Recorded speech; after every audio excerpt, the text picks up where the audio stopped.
ശരി, അപ്പോൾ നമുക്ക് സിലബസ് ഒന്ന് നോക്കാം എന്താണെന്നുള്ളത്. നിങ്ങൾക്ക് അറിയണ്ടാവും സിലബസ്, നിങ്ങൾ കണ്ടതായിരിക്കും. എന്നാലും ഞാൻ സിലബസ് ഒന്ന് നിങ്ങൾക്ക് കാണിച്ചു തരാം. ഇത്രയേ ഉള്ളൂ നമ്മുടെ സിലബസിൽ പഠിക്കാൻ. 10 മാർക്കിന്റെ സിമ്പിൾ അരിത്തമെറ്റിക്സും അതുപോലെ 10 മാർക്കിന്റെ മെന്റൽ എബിലിറ്റിയുമാണ് നമുക്ക് പഠിക്കാനുള്ളത്. വളരെ ചെറിയ ഒരു സിലബസ് ആണ്, അത്ര അധികം കാര്യങ്ങളൊന്നും ഇല്ല. അപ്പോൾ ഇതിൽ 8 16 ടോപ്പിക്കുകളാണ് LGS പഠിക്കാനുള്ളത്. അത് സ്വാഭാവികമായിട്ട് എല്ലാവർക്കും അറിയാവുന്ന കാര്യമാണ്. പക്ഷേ ലാസ്റ്റ് നടന്ന ഒരു LGS ക്വസ്റ്റ്യൻ പേപ്പർ ഞാൻ നിങ്ങളെ കാണിക്കാം. എന്നിട്ട് നിങ്ങൾ ഇതിനകത്തുള്ള സിലബസ് ഒന്നും കൂടെ നമുക്ക് സിലബസിനകത്തേക്ക് വരാം. ഇതൊരു സെക്യൂരിറ്റി ഗാർഡ് ആയ പരീക്ഷയുടെ ക്വസ്റ്റ്യൻ പേപ്പറാണ്. ഇത് നിങ്ങൾ കണ്ടിട്ടുണ്ടാവും. നിങ്ങൾ കാണാത്ത ക്വസ്റ്റ്യൻ പേപ്പർ ഒന്നുമല്ല, 2024 തന്നെ നടന്ന ഒരു ചോദ്യ പേപ്പറാണ്. ഓക്കെ, ഇതാണ് ആ സിലബസ്. മീൻസ് അത് ക്വസ്റ്റ്യൻസ് ഇതാണ്.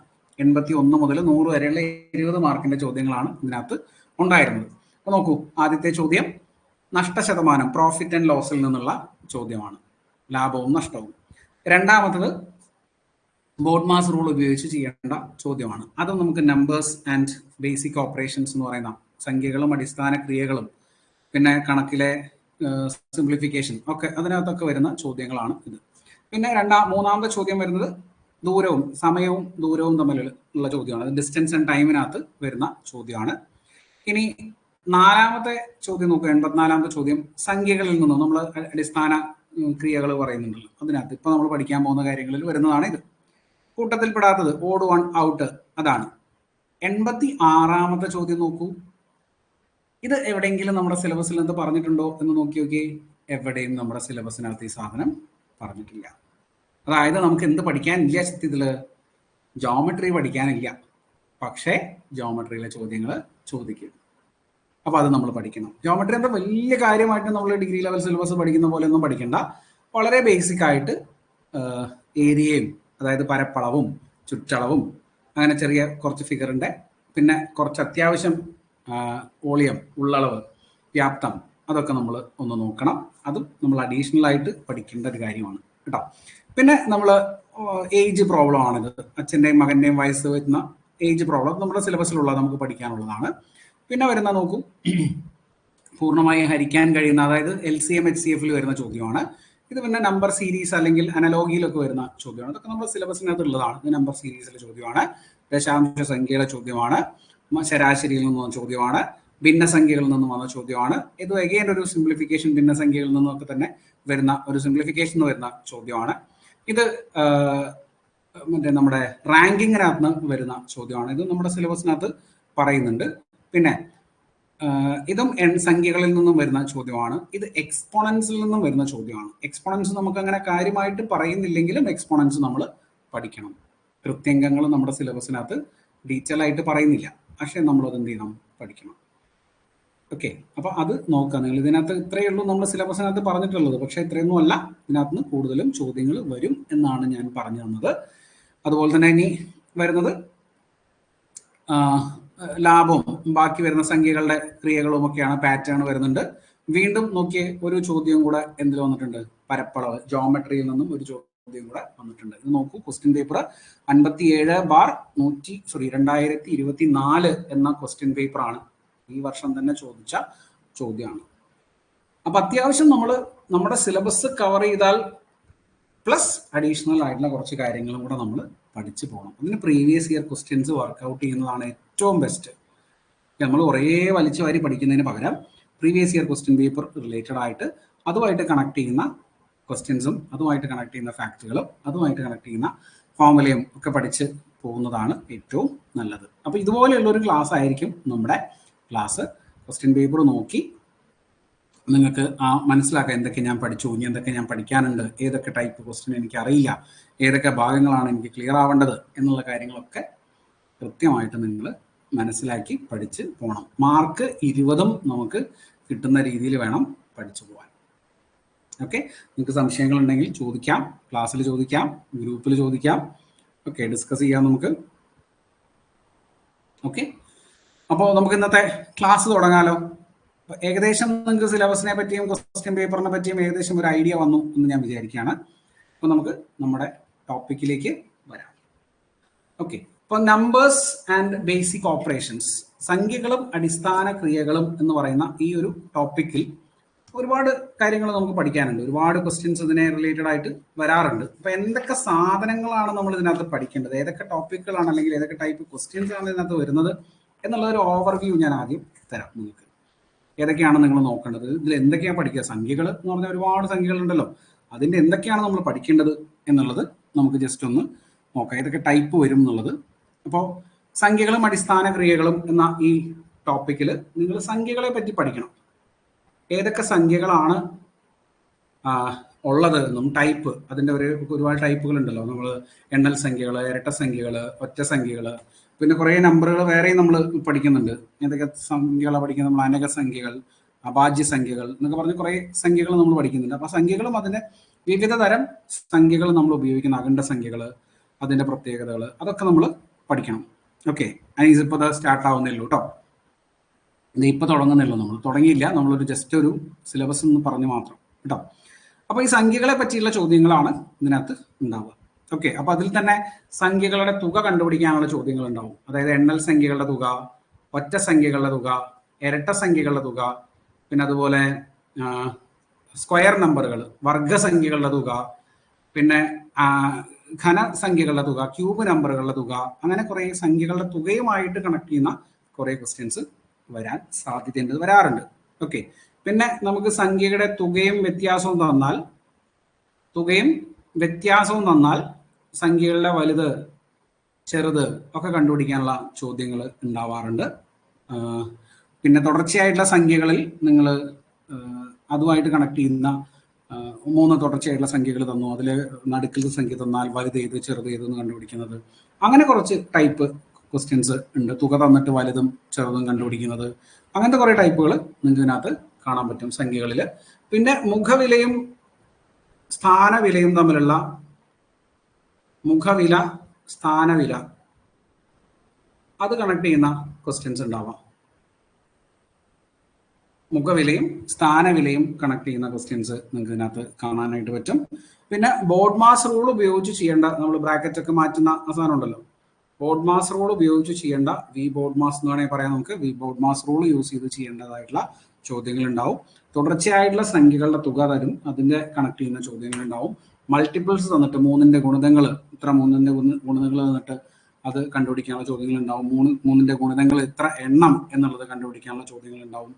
അങ്ങനെ ഒരുപാട് ടൈപ്പ് ക്വസ്റ്റ്യൻസ് ഇതിനകത്ത് വരാറുണ്ട്. പിന്നെ മറ്റ് ഒരു ടൈപ്പ് ഓഫ് ചോദ്യമാണ് നമുക്ക് ഡിവിസിബിലിറ്റി പഠിക്കുക, ഹരണം പഠിക്കുക, ഹരിക്കാൻ പറ്റുമോ ഇല്ലയോ എന്നറിയാൻ വേണ്ടിയിട്ട്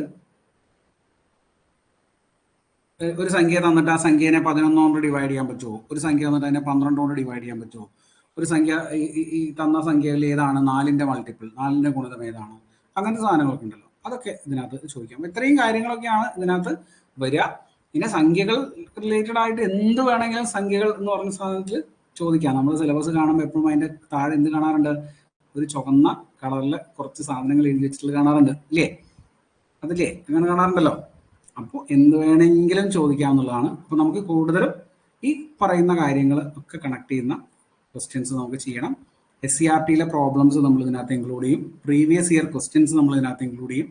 ഓരോ ടൈപ്പും നിങ്ങൾക്ക് അത്യാവശ്യം ക്വസ്റ്റ്യൻസ് ചെയ്യാനായിട്ട് ഇവിടെ കിട്ടുകയും ചെയ്യും. നിങ്ങൾ ചെയ്തു പോവുക, ആൻസർ കമൻറ്റ് ചെയ്യുക, ഡൗട്ടുകൾ ചോദിക്കുക, അങ്ങനെ നമുക്ക് കണ്ടിന്യൂസ് ആയിട്ട് ക്ലാസ് മുന്നോട്ട് കൊണ്ടുപോകാം. ഓക്കെ, അപ്പോൾ റൈറ്റ്, ശരി, എല്ലാവരും സെറ്റായിട്ട് പഠിക്കാൻ റെഡി ആയിട്ട് ഇരിക്കുകയാണ് എന്ന് ഞാൻ വിചാരിക്കുന്നു. തുടങ്ങാലോ നമുക്ക്, അല്ലേ? റൈറ്റ്, അപ്പോൾ നോക്കൂ, സംഖ്യകൾ, എന്തൊക്കെ സംഖ്യകളാണ് നമ്മൾ പഠിക്കേണ്ടത്? ഈ കാണുന്ന സംഖ്യകളൊക്കെ നമ്മൾ പഠിക്കണം. എന്തൊക്കെയാണ്? എണ്ണൽ സംഖ്യകൾ അല്ലെങ്കിൽ നിസർഗ സംഖ്യകൾ, നാച്ചുറൽ നമ്പേഴ്സ്, ഇംഗ്ലീഷിൽ നമുക്ക് വേണ്ടി വരില്ല. എണ്ണൽ സംഖ്യകൾ അല്ലെങ്കിൽ നിസർഗ സംഖ്യകൾ എന്ന് പറയുന്ന സംഖ്യകളെ കുറിച്ച് നിങ്ങൾ പഠിക്കണം. എണ്ണൽ സംഖ്യകൾ അറിയാലോ, 1 മുതലാണ് നമ്മൾ എണ്ണി തുടങ്ങുക. 1, 2, 3, 4, 5 ഇങ്ങനെ പോകുന്ന സംഖ്യകളെയാണ് നമ്മൾ എന്താ പറയുക, എണ്ണൽ സംഖ്യകൾ അല്ലെങ്കിൽ നിസർഗ സംഖ്യകൾ എന്ന് പറയാം. ഓക്കെ, ഇനി എണ്ണൽ സംഖ്യകൾ കഴിഞ്ഞാൽ എന്തും കൂടെ പഠിക്കുക, അതിന്റെ കൂടെ 0 കൂടെ ചേർത്താൽ നമ്മൾ അതിനെ എന്ത് പറയും? അഖണ്ഡ സംഖ്യകൾ എന്ന് പറയും. 0, 1, 2, 3, 4 എക്സെട്ര അങ്ങനെ പോകുന്ന സംഖ്യകളെയാണ് നമ്മൾ എന്താ പറയുക, അഖണ്ഡ സംഖ്യകൾ എന്ന് പറയാം. ഓക്കെ, ഇപ്പൊ VSC തന്നെ ചോദിച്ചിട്ടുള്ള ഒരു ചോദ്യമാണ്, ആദ്യത്തെ 10 അഖണ്ഡ സംഖ്യകളുടെ ഗുണനഫലം.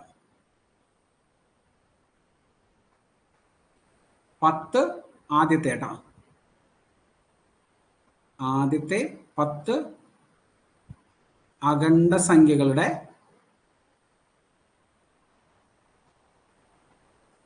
ഗുണനഫലം എത്രയാ? നിങ്ങൾക്ക് പറയാം. ആദ്യത്തെ 10 അഖണ്ഡ സംഖ്യകളുടെ ഗുണനഫലം എത്രയായിരിക്കും? 0 ആയിരിക്കും. PSC തന്നെ ചോദിച്ചുള്ള ചോദ്യമാണ്. എന്തുകൊണ്ടാ 0 വരുന്നത്? ആദ്യത്തെ 10 എന്ന് പറയുമ്പോൾ ആദ്യത്തെ അഖണ്ഡ സംഖ്യ 0 ആണ്. 0 ഇൻറ്റു ഇനി എത്ര എടുത്താലും എന്താണ്? 0 തന്നെയാണ് അല്ലെ? 0 ഇൻറ്റു ആണ് നമ്മൾ ചെയ്യുന്നതെങ്കിൽ എല്ലാം 0 ആയിട്ട് വരും. ഇത് സാധാരണ ചോദിച്ചിട്ടുള്ള ചോദ്യമാണ്. അപ്പൊ അഖണ്ഡ സംഖ്യകൾ എന്ന് പറഞ്ഞാൽ എന്താണ്? ഹോൾ നമ്പേഴ്സ് നമ്മൾ ഇംഗ്ലീഷിൽ പറയും. ഇംഗ്ലീഷ് ആർക്കെങ്കിലും ആവശ്യമുണ്ടെങ്കിൽ ജസ്റ്റ് ഒന്ന് മനസ്സിലാക്കാൻ. ഹോൾ നമ്പേഴ്സ്, അഖണ്ഡ സംഖ്യകൾ അല്ലെ? അപ്പൊ എണ്ണൽ സംഖ്യകൾ നാച്ചുറൽ നമ്പേഴ്സ് അല്ലെങ്കിൽ നിസർഗ സംഖ്യകൾ 1, 2, 3, 4, 5 അങ്ങനെ പോകുന്ന സംഖ്യകളാണ്. അഖണ്ഡ സംഖ്യകൾ 0, 1, 2, 3, 4 എന്ന് പറയുന്ന സംഖ്യകളാണ്. ഇരട്ട സംഖ്യകൾ അറിയാലോ, 2, 4, 6, 8 അങ്ങനെ പോകുന്ന സംഖ്യകളാണ് നമ്മൾ ഇരട്ട സംഖ്യകൾ എന്ന് പറയാം. ഇനി 1, 3, 5 അങ്ങനെ പോകുന്ന സംഖ്യകളാണ് ഒറ്റ സംഖ്യകൾ. ഇരട്ട സംഖ്യകൾ, ഒറ്റ സംഖ്യകൾ. ഇതൊക്കെ നിങ്ങൾക്ക് അറിയാം അല്ലെ? അറിയാത്ത കാര്യമൊന്നുമല്ല, എല്ലാവർക്കും അറിയാവുന്ന കാര്യങ്ങളാണ്. സംശയങ്ങൾ എന്തെങ്കിലുമൊക്കെ ഉണ്ടെങ്കിൽ ചോദിക്കുക. ഓക്കെ, ഇനി ഇതൊക്കെ ഞാനിവിടെ എഴുതി വെച്ചിട്ടുണ്ട്. ഈ പറഞ്ഞ സാധനങ്ങളൊക്കെ എന്താണെന്നുള്ളത് എഴുതി വെച്ചിട്ടുണ്ട്. നിങ്ങൾക്ക് ജസ്റ്റ് വായിച്ചു നോക്കി പോവാട്ടോ. എണ്ണൽ സംഖ്യകൾ, നിസർഗ സംഖ്യകൾ, നാച്ചുറൽ നമ്പേഴ്സ്, നമ്മുടെ ടെക്സ്റ്റ് ബുക്കിനകത്തുള്ള അതേ ഡെഫിനിഷനൊക്കെ ഇവിടെ കൊടുത്തു വെച്ചിട്ടുണ്ട്. നിങ്ങൾക്ക് ജസ്റ്റ് വായിച്ചു നോക്കി പോവാ. 1, 2, 3 അങ്ങനെ എഴുതുന്ന സംഖ്യയുടെ ഗണത്തെയാണ് നമ്മൾ എണ്ണൽ സംഖ്യകൾ എന്ന് പറയുന്നത്. 2 എണ്ണൽ സംഖ്യകളുടെ ഇത് ഓർത്തു വെച്ചു കേട്ടോ. 2 എണ്ണൽ സംഖ്യകളുടെ തുകയും ഗുണനഫലവും എന്താണ്? ഒരു എണ്ണൽ സംഖ്യ ആയിരിക്കും. 2 എണ്ണൽ സംഖ്യകളുടെ തുകയും ഗുണനഫലവും ഒരു എണ്ണൽ സംഖ്യ ആയിരിക്കും. 2 എണ്ണൽ സംഖ്യകൾ കൂട്ടിയാൽ ഒരു എണ്ണൽ സംഖ്യ കിട്ടും. അത് ഗുണിച്ചാൽ ഒരു എണ്ണൽ സംഖ്യ കിട്ടും. കുറച്ചാൽ എണ്ണൽ സംഖ്യ കിട്ടുമോ? 2 എണ്ണൽ സംഖ്യകൾ തമ്മിൽ കുറച്ചാൽ എണ്ണൽ സംഖ്യ കിട്ടുമോ? 2 എണ്ണൽ സംഖ്യകൾ തമ്മിൽ കുറയ്ക്കുകയാണെങ്കിൽ എണ്ണൽ സംഖ്യ കിട്ടുമോ? കിട്ടൂല അല്ലെ? കിട്ടില്ലല്ലോ. എല്ലാ സമയത്തും 2 എണ്ണൽ സംഖ്യകൾ തമ്മിൽ മൈനസ് ചെയ്ത് കഴിഞ്ഞാൽ ഒരു എണ്ണൽ സംഖ്യയാണോ കിട്ടുക? 2 എണ്ണൽ സംഖ്യകൾ കുറച്ചാൽ എണ്ണൽ സംഖ്യ കിട്ടുമോ?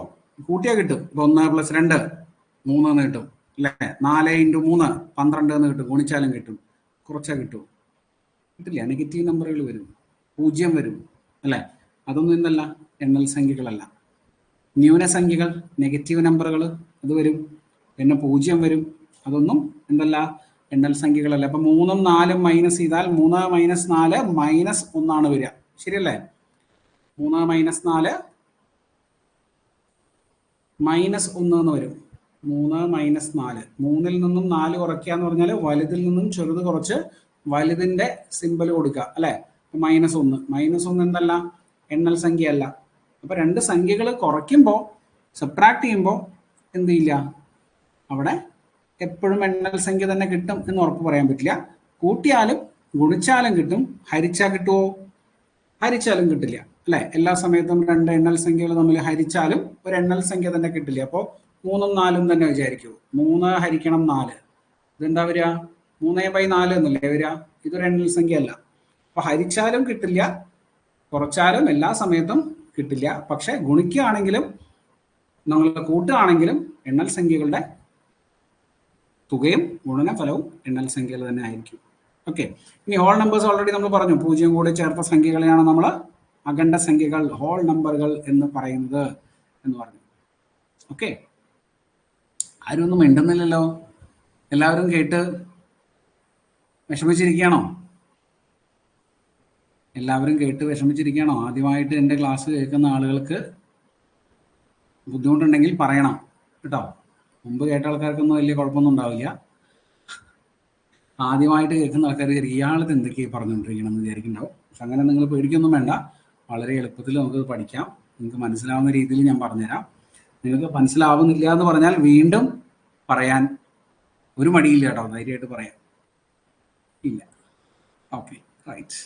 മനസ്സിലാവുന്നില്ലെങ്കിൽ നിങ്ങൾ പറയണം. പ്രശ്നങ്ങൾ എന്തെങ്കിലും ഉണ്ടെങ്കിൽ നിങ്ങൾ പറയണം. നിങ്ങൾ പറഞ്ഞാലേ എനിക്ക് മനസ്സിലാവുള്ളൂ. ഓൺലൈനായിട്ടല്ലേ നമ്മൾ ക്ലാസ്സുകൾ എടുക്കുന്നത്. നമ്മൾ ഓഫ്ലൈൻ ക്ലാസ്സുകളൊക്കെ ആണെങ്കിൽ നിങ്ങളുടെ മുഖം കണ്ടാൽ മനസ്സിലാവും. ഒരു ടീച്ചർക്ക് മനസ്സിലാവും നിങ്ങൾക്ക് മനസ്സിലാവുന്നുണ്ടോ ഇല്ലയോ എന്നുള്ളത്. അപ്പം നിങ്ങളുടെ മുഖമൊന്നും എനിക്ക് കാണാൻ പറ്റില്ലല്ലോ, എന്നെ മാത്രമേ നിങ്ങൾക്ക് കാണാൻ പറ്റുള്ളൂ. അപ്പോൾ അതുകൊണ്ട് നിങ്ങൾ കൃത്യമായിട്ട് പറയുക, ഇതൊന്നും മനസ്സിലാവുന്നില്ല. ധൈര്യമായിട്ട് പറഞ്ഞോളൂ കേട്ടോ.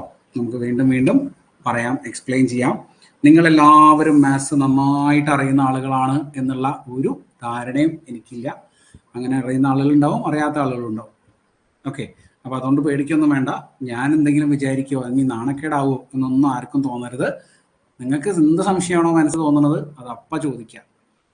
ഓക്കെ, അങ്ങനെ ചോദിച്ച് മനസ്സിലാക്കി പഠിച്ചു പോവുക.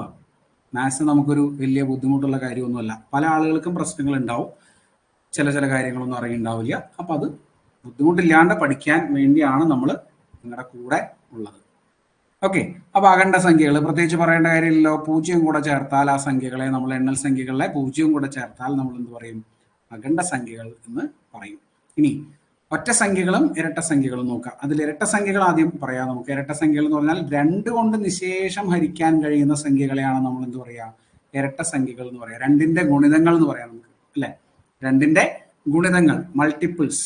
2ന്റെ ഗുണിതങ്ങൾ 2 2 × 2 4, 3 × 2 6, അങ്ങനെ 2 4 6 അങ്ങനെ പോകുന്ന സംഖ്യകളെയാണ് നമ്മൾ ഇരട്ട സംഖ്യകൾ എന്ന് പറയാം. 2 4 6 അങ്ങനെ പോകുന്ന സംഖ്യകളാണ് ഇരട്ട സംഖ്യകൾ. ഓക്കെ, ആറാമത്തെ 2ന്റെ ഗുണിതം ഏതാണെന്ന് ചോദിച്ചാൽ നിങ്ങൾ എന്താ പറയാ? ആറാമത്തെ 2ന്റെ ഗുണിതം ഏതാണ് എന്ന് ചോദിച്ചാൽ നിങ്ങൾ എന്ത് പറയും? ആറാമത്തെ 2ന്റെ ഗുണിതം ഏതാണ്? ആറാമത്തെ 2ന്റെ ഗുണിതം ഏതാണ് എന്ന് ചോദിച്ചാൽ നിങ്ങൾ എന്താണോ പറയാ? എന്താ പറയാ? ആറാമത്തെ 2ന്റെ ഗുണിതം ഏതാന്ന് ചോദിച്ചാൽ ആദ്യത്തെ 2ന്റെ ഗുണിതമാണ് 2, രണ്ടാമത്തെ 2ന്റെ ഗുണിതമാണ് 4, മൂന്നാമത്തെ 2ന്റെ ഗുണിതമാണ് 6, അല്ലെ? നാലാമത്തെ 2ന്റെ ഗുണിതമാണ് 8, അഞ്ചാമത്തെ 2ന്റെ ഗുണിതമാണ് 10, ആറാമത്തെ 2ന്റെ ഗുണിതം ചോദിച്ചാൽ അത് 12 ആണ്, അല്ലെ? അപ്പൊ എത്രാമത്തെ എന്ന് ചോദിക്കുന്നുണ്ടെങ്കിൽ ആ സംഖ്യയും 2ഉം കൂടെയാണ് ഗുണിച്ചാൽ മതി. 12ാമത്തെ 2ന്റെ ഗുണിതമാണ് ചോദിക്കുന്നെങ്കിൽ 12 × 2 എത്ര വരും? 24. ആറാമത്തെ 2ന്റെ ഗുണിതമാണ് ചോദിക്കുന്നെങ്കിൽ 6 × 2 12, അല്ലെ? ഇനി 9ാമത്തെ 2ന്റെ ഗുണിതമാണ് ചോദിക്കുന്നെങ്കിൽ 9 × 2 18. ഇങ്ങനെ കൃത്യമായിട്ട് നിങ്ങൾക്ക് അങ്ങനെ എഴുതാം. 2ന്റെ ഗുണിതം എത്രാമത്തെ 2ന്റെ ഗുണിതമാണോ ചോദിക്കുന്നത് അതിന്റെ കൂടെ 2 അങ്ങോട്ട് ഗുണിക്കുക, നമുക്ക് ഉത്തരം കിട്ടും. എത്രാമത്തെ 2ന്റെ ഗുണിതമാണോ ചോദിക്കുന്നത് അതിന്റെ കൂടെ 2 ഗുണിക്കുക, നമുക്ക് കൃത്യമായിട്ട് ഉത്തരം കിട്ടും. ഓക്കെ, ഇനി നോക്കൂ, അടുത്തത് എന്താ പറഞ്ഞിരിക്കുന്നത് നോക്കൂ. 2 ഇരട്ട സംഖ്യകളുടെ തുകയും ഗുണനഫലവും എപ്പോഴും ഒരു ഇരട്ട സംഖ്യ തന്നെ ആയിരിക്കും. 2 ഇരട്ട സംഖ്യകൾ കൂട്ടിയാലും ഗുണിച്ചാലും നമുക്ക് എന്താ കിട്ടുക? എപ്പോഴും ഇരട്ട സംഖ്യകൾ തന്നെ കിട്ടാം, അല്ലെ? ഇപ്പൊ 2ഉം 8ഉം നമ്മൾ കൂട്ടി നമുക്ക് കിട്ടുന്നത് 10 ആണ്, അല്ലെ? ഇപ്പൊ ഇരട്ട സംഖ്യ വേണം. 4ഉം 6ഉം നമ്മൾ ഗുണിച്ചു 24 നമുക്ക് കിട്ടുക. ഇതൊക്കെ എന്താ? ഇരട്ട സംഖ്യകളല്ലേ? അപ്പൊ 2 ഇരട്ട സംഖ്യകൾ കൂട്ടിയാലും 2 ഇരട്ട സംഖ്യകൾ ഗുണിച്ചാലും നമുക്ക് എന്ത് കിട്ടും? ഇരട്ട സംഖ്യകൾ കിട്ടും. കുറച്ചാലും ഡിവൈഡ് ചെയ്താലും കിട്ടണം എന്ന് പറയാൻ പറ്റില്ല കേട്ടോ. അങ്ങനെ കിട്ടില്ല, എപ്പോഴും കിട്ടില്ല. 2 ഇരട്ട സംഖ്യകൾ മൈനസ് ചെയ്താലും ഒരു ഇരട്ട സംഖ്യ തന്നെ കിട്ടണം എന്നില്ല. 2 ഇരട്ട സംഖ്യകൾ ഡിവൈഡ് ചെയ്യുമ്പോഴും ഒരു ഇരട്ട സംഖ്യ തന്നെ കിട്ടണം എന്നില്ല. അപ്പൊ ഇത് പഠിച്ചു വയ്ക്കുക. 2 ഇരട്ട സംഖ്യകളുടെ തുകയും ഗുണനഫലവും എന്താണ്? ഒരു ഇരട്ട സംഖ്യ തന്നെ ആണ്. ഓക്കെ,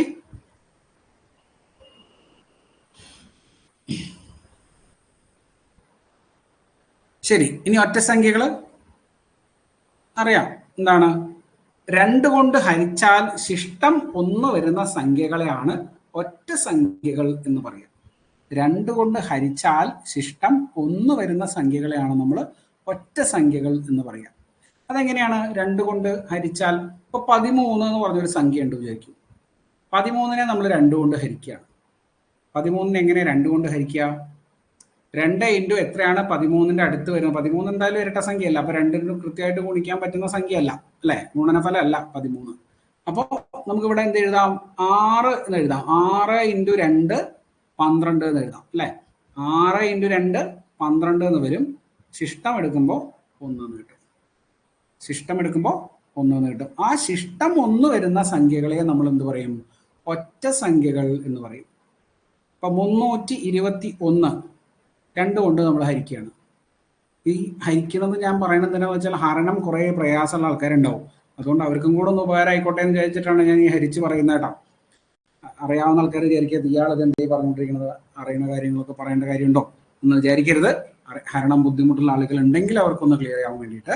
അപ്പോൾ എങ്ങനെ ഹരിക്കുക? നമ്മൾ 2 കൊണ്ട് ഹരിക്കാൻ ഇവിടെ ഒരു നമ്പർ ഇടണം. ആ നമ്പറും ഈ നമ്പറും കൂടെ ഗുണിച്ചാൽ ഈ സംഖ്യ കിട്ടണം ഇവിടെ, അല്ലേ? അപ്പോൾ ഇവിടെ 1 ഇടാൻ പറ്റുമോ നമുക്ക്? 1 × 2 എന്ന് പറഞ്ഞാൽ 2 വരിക. ബാക്കി ശിഷ്ടം എത്ര വരും? ഇവിടുന്ന് 3 ന്ന് 2 കുറച്ചാൽ 1 കിട്ടും. അപ്പോൾ 1നെ നമുക്ക് ഈ 2 കൊണ്ട് ഡിവൈഡ് ചെയ്യാൻ പറ്റില്ല. അതുകൊണ്ട് നമ്മൾ ഈ 2 താഴത്തേക്ക് ഇറക്കിയിടും. ഓക്കെ, ഇവിടെ സംഖ്യ ഉണ്ടെങ്കിൽ നമുക്ക് ഇറക്കിയിടാം കേട്ടോ. ഇവിടെ സംഖ്യ ഉണ്ട്, അപ്പോൾ 2. അപ്പോൾ ഇവിടെ എത്ര തവണ പോവും? 6 തവണ പോവും. 6 × 2 12. ശരിയല്ലേ? ബാക്കി ഇവിടെ 0. ഓക്കെ, പിന്നെ ഇത് നമ്മൾ എന്ത് ചെയ്യും? ഇവിടെ 0 നമുക്ക് ഡിവൈഡ് ചെയ്യാൻ പറ്റില്ല. അപ്പോൾ ഇത് 1 ഇങ്ങോട്ട് താഴത്തേക്ക് ഇറക്കിയിടും. 1നെ നമുക്ക് ഡിവൈഡ് ചെയ്യാൻ പറ്റുമോ? 1നെ നമുക്ക് ഈ കാണുന്ന 2 കൊണ്ട് ഡിവൈഡ് ചെയ്യാൻ പറ്റുമോ? പറ്റില്ല. അപ്പൊ ഇനി ഇവിടുന്ന് ഇറക്കിയിടാൻ എന്തില്ല? ഇവിടെ സംഖ്യ ഇല്ല, അല്ലെ? ഇവിടുന്ന് ഇറക്കിയിടാൻ എന്തില്ല? ഇനി സംഖ്യ ഇല്ല. അപ്പൊ നമ്മൾ എന്താ ചെയ്യുക? ഇവിടെ സംഖ്യ ഇല്ലെങ്കിൽ നമുക്ക് ഇവിടെ ഒരു 0 കൊടുക്കാം. ഇവിടെ 0 കൊടുക്കുമ്പോൾ നിങ്ങൾ എന്ത് ചെയ്യണം? ഇവിടെയും 0 കൊടുത്തേക്കണം. എന്നിട്ട് എന്ത് ചെയ്യാം? ഇവിടെ താഴോട്ട് ഇറക്കിയിടുക. ആ 0നെ താഴോട്ട് ഇറക്കിയിടുക. 0നെ താഴോട്ട് ഇറക്കിയിട്ട് കഴിഞ്ഞാൽ എന്ത് വരും? ഇനി പോയിന്റ് വരിക, അല്ലെ? ഇനി പോയിന്റ് ഇട്ടിട്ട് വേണം നിങ്ങൾ ചെയ്യാനായിട്ട്. ശരിയല്ലേ? പോയിന്റ് ഇട്ടിട്ട് വേണം ചെയ്യാനായിട്ട്. ഇപ്പൊ പോയിന്റ് ഇട്ടാണ് ഇനി അടുത്ത് വരിക. അപ്പൊ പോയിന്റ് ഇട്ട് നിങ്ങൾ നോക്കേണ്ട കാര്യമില്ല. ഇവിടെ ഡയറക്റ്റ് 0 ഇറക്കിയിടണം നിർബന്ധമൊന്നുമില്ല കേട്ടോ. 0 ഇവിടെ ഇറക്കിയിട്ടാലും ഇല്ലെങ്കിലും പോയിന്റ് ഇട്ടിട്ട് ചെയ്യാൻ വേണ്ടിയാണ് 0 ഇറക്കിയിടുന്നത്. ശിഷ്ടം എഴുതാനാണെങ്കിൽ പോയിന്റ് ഇറക്കിയിടേണ്ട കാര്യമില്ല. എന്ത് എഴുതിയാൽ മതി? സിമ്പിൾ ആയിട്ട് 1 ഇവിടുത്തെ ശിഷ്ടം എന്ന് എഴുതിയാൽ മതി, അല്ലെ? 1 ഇവിടുത്തെ ശിഷ്ടം എന്ന് എഴുതിയാൽ മതി. കാരണം 160 × 2 എത്രയാ വരിക? 320 വരിക, അല്ലെ?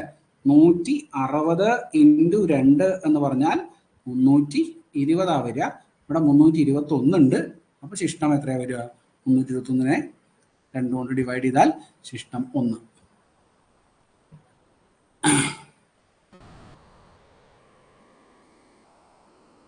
കുറെ ടൈമിൽ കിട്ടുന്നില്ല, അല്ലെ? റെക്കോർഡഡ് ക്ലാസ് കിട്ടും മനീസ്. അപ്പോൾ അത് നോക്കൂ. റെക്കോർഡഡ് ക്ലാസ് കിട്ടും. അപ്പോൾ ഒന്ന് നോക്കി നോക്കൂ കേട്ടോ. നെറ്റ് പ്രോബ്ലം ഉണ്ടെങ്കിൽ നമുക്ക് ഈ ഒരു ഡിസ്റ്റർബൻസ് തോന്നും ക്ലാസ് കാണുമ്പോൾ. അപ്പോൾ നല്ല മഴയല്ലേ, അതുകൊണ്ടാണ്. ഈ ഒരു ഡിവിഷൻ കൃത്യമായിട്ട് മനസ്സിലായി എന്ന് ഞാൻ വിചാരിക്കണം. സാധാരണ നമ്മൾ എങ്ങനെയാണോ ഡിവൈഡ് ചെയ്യുന്നത് അത് നിങ്ങൾ എന്തെങ്കിലും മെത്തേഡ് വേറെ പഠിച്ചിട്ടുണ്ടെങ്കിൽ അതൊക്കെ നിങ്ങൾക്ക് എടുക്കാട്ടോ. ആ മെത്തേഡൊക്കെ നിങ്ങൾക്ക് ആക്സെപ്റ്റ് ചെയ്ത് പോവാം. ഇനി ഇവിടെ ശിഷ്ടം വന്നിട്ടല്ല, നമ്മൾ പോയിന്റ് ഇട്ടാണ് ചെയ്യാൻ ഉദ്ദേശിക്കുന്നത് എങ്കിൽ നിങ്ങൾ എന്താ ചെയ്യേണ്ടത്? ഇവിടെ എന്ത് ചെയ്യണമായിരുന്നു? ഈ 0 അവിടെ ഇടുന്നതിന്റെ കൂടെ തന്നെ ഈ 0 ഇവിടെ താഴോട്ട് നമ്മൾ ഇറക്കിയിടും. ഇവിടെ 10 വരും. അപ്പോൾ ഇവിടെ പോയിന്റ് ഇട്ടേക്കണം. ഇനി 10 2 5 2 5 × 2 10 എന്ന് വരും. അപ്പോൾ കറക്റ്റ് ആയിട്ട് ശിഷ്ടം 0 എന്ന് കിട്ടും. ശിഷ്ടം 0 അല്ല, ഇവിടെ മൈനസ് ചെയ്യുമ്പോൾ 0 എന്ന് വരും. അപ്പോൾ ഇവിടെ ഫ്രാക്ഷൻ വന്നു.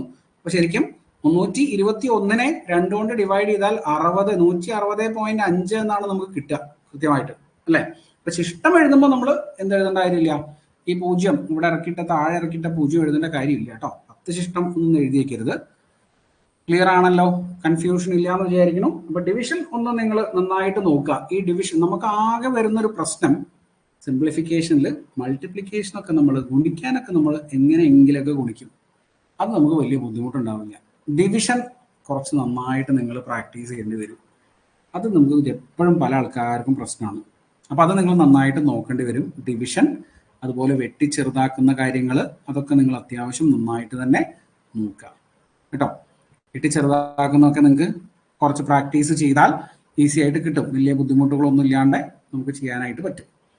അപ്പോൾ ഞാൻ പറഞ്ഞു വന്നത് 2 കൊണ്ട് നിശേഷം ഹരിക്കാൻ കഴിയുന്ന സംഖ്യകളെ നമ്മൾ ഇരട്ട സംഖ്യകൾ എന്ന് പറയും. 2 കൊണ്ട് ഹരിക്കുമ്പോൾ ശിഷ്ടം 1 വരുന്ന സംഖ്യകളെയാണ് നമ്മൾ എന്ത് പറയുക? ഒറ്റ സംഖ്യകൾ എന്ന് പറയാം. അല്ലെങ്കിൽ 2 കൊണ്ട് നിശേഷം ഹരിക്കാൻ കഴിയാത്ത സംഖ്യകളെയും നമ്മൾ എന്തായിട്ടാണ് പറയുക?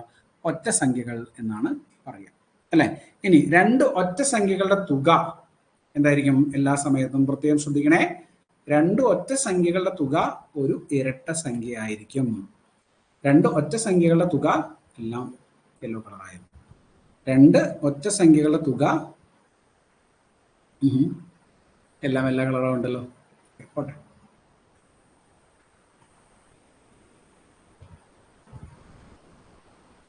ഓക്കെ, ഒരു ഇരട്ട സംഖ്യ ആയിരിക്കും. അതുപോലെ തന്നെ രണ്ട് ഒറ്റ സംഖ്യകളുടെ ഗുണനഫലം എന്തായിരിക്കും? ഒരൊറ്റ സംഖ്യയും ആയിരിക്കും. അത് പ്രത്യേകം നോട്ട് ചെയ്ത് വെച്ചോളൂ കേട്ടോ. രണ്ട് ഒറ്റ സംഖ്യകളുടെ തുക ഒരു ഇരട്ട സംഖ്യ ആയിരിക്കും. 1 + 3 4, 5 + 3 8, 7 + 3 10. എന്താണ്? ഒക്കെ ഇരട്ട സംഖ്യയിലേ കിട്ടുന്ന തുക എപ്പോഴും ഇരട്ട സംഖ്യ. ഒറ്റ സംഖ്യകൾ കൂട്ടിയാൽ ഇരട്ട സംഖ്യയാണ് തുകയായിട്ട് കിട്ടുക. ഒറ്റ സംഖ്യകൾ ഗുണിച്ചാൽ ഒറ്റ സംഖ്യകൾ തന്നെ ആയിരിക്കും കിട്ടുക. രണ്ടൊറ്റ സംഖ്യകളുടെ ഗുണനഫലം ഒരൊറ്റ സംഖ്യ തന്നെ ആയിരിക്കും കേട്ടോ. രണ്ടൊറ്റ സംഖ്യകളുടെ ഗുണനഫലം ഒരൊറ്റ സംഖ്യ തന്നെ ആയിരിക്കും.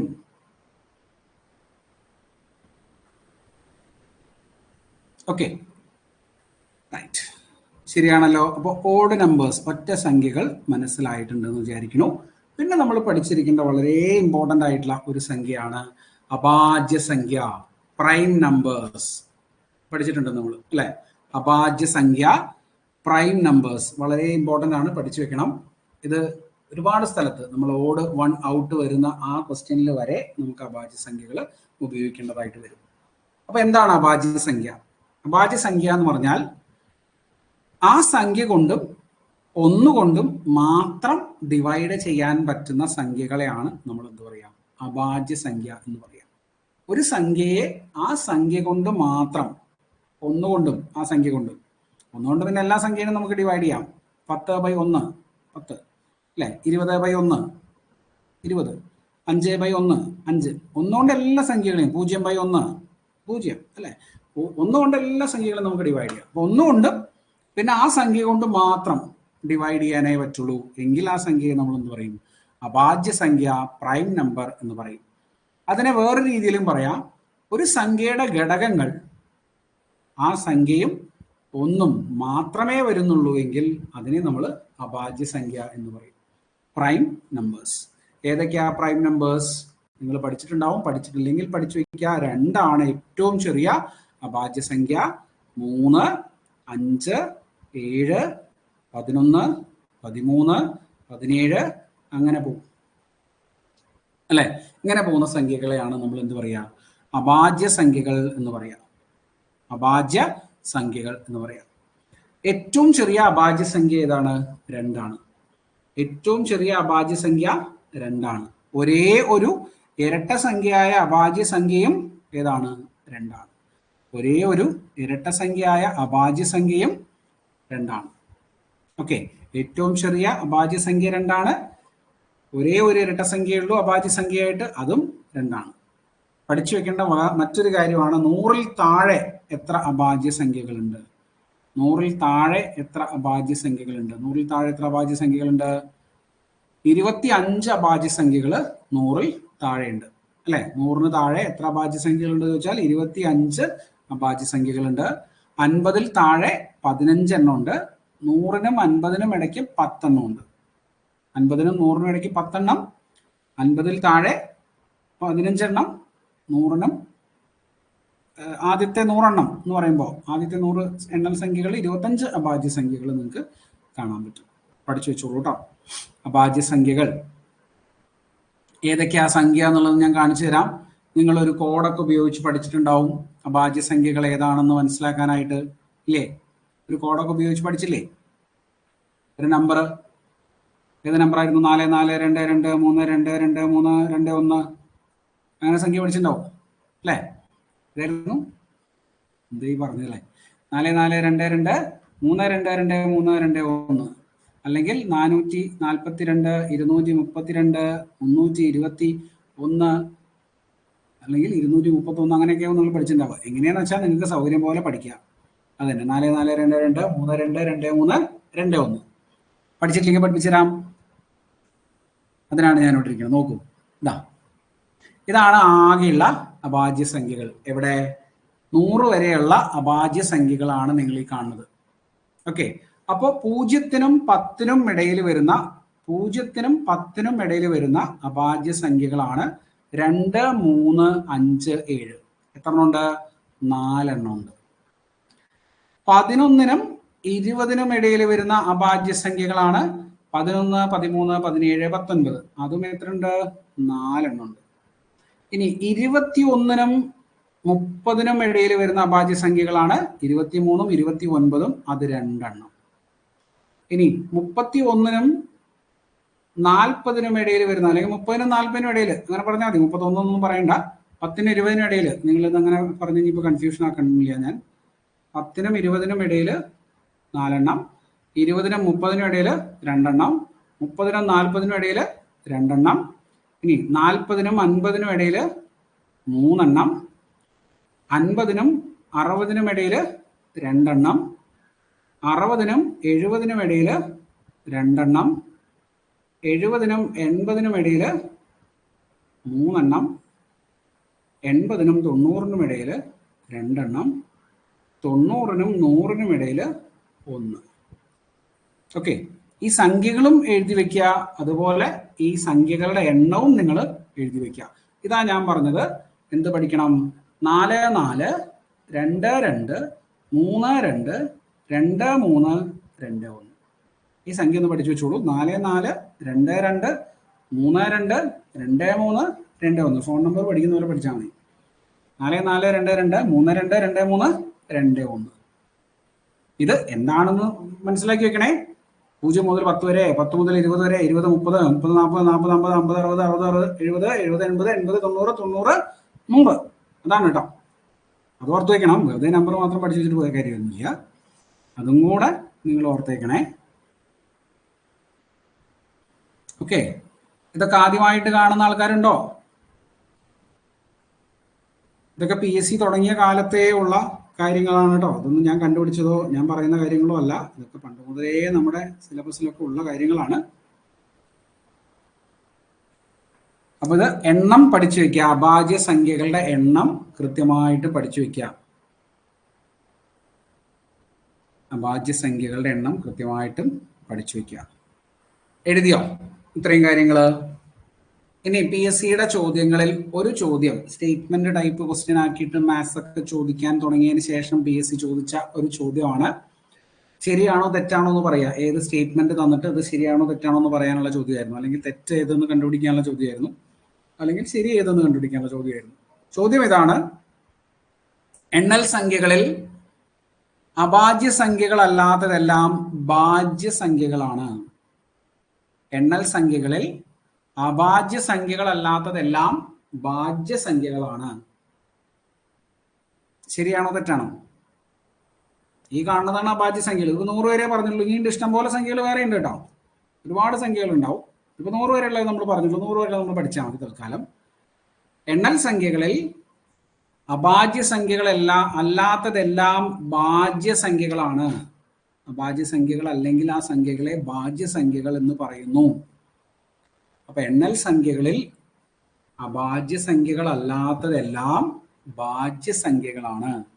എന്റെ ചോദ്യം PSC ചോദിച്ചിട്ടുണ്ടായിരുന്നു. അത് ശരിയാണോ തെറ്റാണോ? ശരിയാണോ തെറ്റാണോ? മായ പറയുന്നു ശരിയാണെന്നുള്ളത്. എല്ലാവരും അഭിപ്രായം പറഞ്ഞോളൂ. എനിക്ക് അങ്ങനെ പ്രത്യേകിച്ച് അഭിപ്രായമൊന്നുമില്ല. അല്ലെങ്കിൽ ഞങ്ങൾ പേടിച്ചിട്ടാണ് ഇരിക്കുന്നത്. ഇതൊന്നും പറഞ്ഞ് നിങ്ങളെ ബുദ്ധിമുട്ടിക്കരുത്, അങ്ങനെയൊന്നും ഇല്ല കേട്ടോ.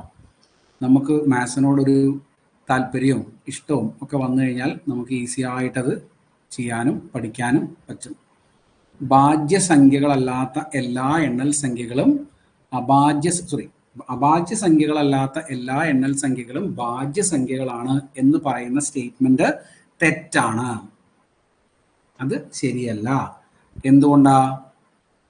അത് ഞാൻ പറഞ്ഞുതരാം. നോക്കൂ, ഭാജ്യസംഖ്യകൾ, കോമ്പോസിറ്റ് നമ്പേഴ്സ് നമ്മൾ ഇംഗ്ലീഷിൽ പറയും. ഭാജ്യ സംഖ്യകൾ എന്താണ്? ഭാജ്യസംഖ്യകളുടെ കൃത്യമായിട്ടുള്ള വിവരണം: ഒന്നിനു മുകളിലുള്ള അഭാജ്യ സംഖ്യകളല്ലാത്ത എല്ലാ സംഖ്യകളും ഭാജ്യസംഖ്യകളാണ്. എന്തുണ്ട്? ഒന്നിനു മുകളിലുള്ള അഭാജ്യ സംഖ്യകളല്ലാത്ത എല്ലാ സംഖ്യകളും എന്താണ്? ഭാജ്യസംഖ്യകളാണ്. അപ്പൊ ഇതാണ് കറക്റ്റ് ആയിട്ടുള്ള സ്റ്റേറ്റ്മെന്റ്. നേരത്തെ ഞാൻ പറഞ്ഞ എന്തായിരുന്നു? അഭാജ്യ സംഖ്യകളല്ലാത്ത എല്ലാ സംഖ്യകളും ഭാജ്യസംഖ്യകളാണ് എന്നാണ് ഞാൻ പറഞ്ഞത്. അത് തെറ്റായ സ്റ്റേറ്റ്മെന്റ് ആണ്. കാരണം 1 എന്ന് പറയുന്ന നമ്പർ ഒരു എണ്ണൽ സംഖ്യയാണ്. അതെന്തല്ല? അഭാജ്യസംഖ്യയല്ല, ഭാജ്യസംഖ്യയല്ല. അമ്പടാ, അതാരടാ? 1 അല്ലേ? 1 തെറ്റായതുകൊണ്ട് മോശം വിചാരിക്കൊന്നും വേണ്ട. നിങ്ങൾ ആൻസർ ധൈര്യമായിട്ട് പറഞ്ഞോ. നിങ്ങൾ ചോദിക്കുന്ന ചിലപ്പോൾ ചില ക്വസ്റ്റ്യൻ എനിക്ക് തന്നെ ആൻസർ അറിയണ്ടാവില്ല. നിങ്ങൾ ചോദിക്കുന്ന ചോദ്യങ്ങൾ ചിലപ്പോൾ എനിക്ക് തന്നെ ആൻസർ അറിയണ്ടാവില്ല. അപ്പം ഞാൻ അറിയില്ല എന്നാണ് പറയുക. അല്ലെങ്കിൽ ഞാൻ ചിലപ്പോൾ മണ്ടത്തരങ്ങളൊക്കെ വിളിച്ചു പറയും. അപ്പം നിങ്ങളതൊന്നും പറയും, സാർ അങ്ങനെയല്ല. അപ്പോൾ നിങ്ങൾ അതൊന്നും വിചാരിക്കരുത്. നമുക്ക് വളരെ ഫ്രീ ആയിട്ട് ക്ലാസ്സിൽ ഇരുന്ന് പഠിച്ചു പോവാം. നിങ്ങൾക്ക് തെറ്റ് പറ്റിയാലും എനിക്ക് തെറ്റ് പറ്റിയാലും നമ്മൾ കറക്റ്റ് ചെയ്ത് മുന്നോട്ട് പോകുക എന്നുള്ളതാണ്. അല്ലാണ്ട് നിങ്ങൾ മോശം വിചാരിക്കുകയും ചെയ്യരുത്. അയ്യോ ഞാൻ പറഞ്ഞത് തെറ്റായല്ലോ എന്ന് വിചാരിക്കരുത്. അങ്ങനെ നാണിച്ച് നിൽക്കരുത്. നമ്മൾ മാത്സ് പഠിക്കുമ്പോൾ അങ്ങനെ നാണൊന്നും പാടില്ല നമുക്ക്. മനസ്സിലായോ?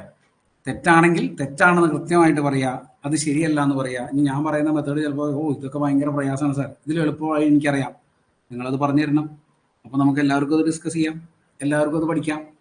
അല്ലാണ്ട് ഞാൻ തന്നെ പറഞ്ഞത് നിങ്ങൾ പഠിക്കണം എന്നൊന്നും പറഞ്ഞ് ഞാൻ ഇവിടെ ഇരിക്കുന്നില്ല. അത് നിങ്ങൾ പേടിക്കൊന്നും വേണ്ട.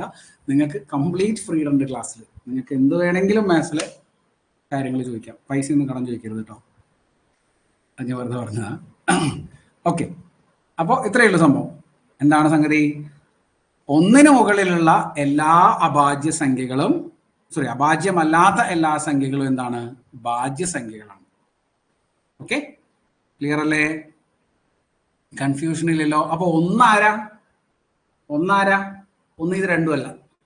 ഓക്കെ, 1 ഇത് രണ്ടും അല്ല കേട്ടോ. 1 ഭാജ്യവും അല്ല അഭാജ്യവും അല്ല. ഓക്കെ, നമ്മൾ അരിശേഷകം പറഞ്ഞ പോലെ പുറത്തു വിടാൻ പറ്റില്ല, അകത്തു വിടാൻ പറ്റില്ല. വാതുക്കെ നിൽക്കുന്ന ആളാണ് ആര്? 1.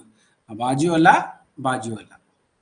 ഓക്കെ, അപ്പൊ എല്ലാ ഭാജ്യസംഖ്യകൾക്കും 1ഉം ആ സംഖ്യയും കൂടാതെ മറ്റ് ഘടകങ്ങളും ഉണ്ടാവും. അതായത് അഭാജ്യ സംഖ്യകളെ 1 കൊണ്ടും ആ സംഖ്യ കൊണ്ടും മാത്രമേ ഡിവൈഡ് ചെയ്യാൻ പറ്റുള്ളൂ എന്ന് നമ്മൾ പറഞ്ഞു.